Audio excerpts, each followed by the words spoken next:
ఈ ప్రలోభాలు పెట్టే కార్యక్రమాలు కానీ ఎవరికి కూడా దయచేసి లొంగనే లొంగకండి. నేను ఒకటి చెప్తా ఉన్నా, జగన్ పలావు పెట్టినాడు, చంద్రబాబు బిర్యానీ పెడతానన్నాడు. చంద్రబాబు నమ్మి ఓటేసినారు. బిర్యానీ బాయా పలావు బాయా లాస్ట్కి పస్తు పండుకోవాల్సిన పరిస్థితి.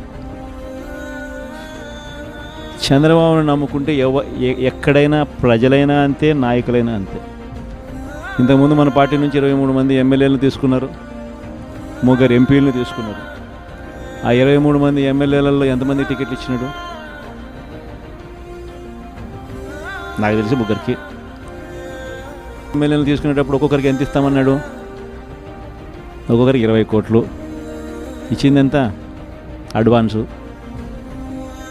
దాని తర్వాత వాళ్ళు ఆ పక్క పోయిన వాళ్ళు అన్న మీ దగ్గరికి వచ్చేస్తామన్నా మేమంతా అని చెప్పి మళ్ళీ నాకు ఫోన్ చేసినారు.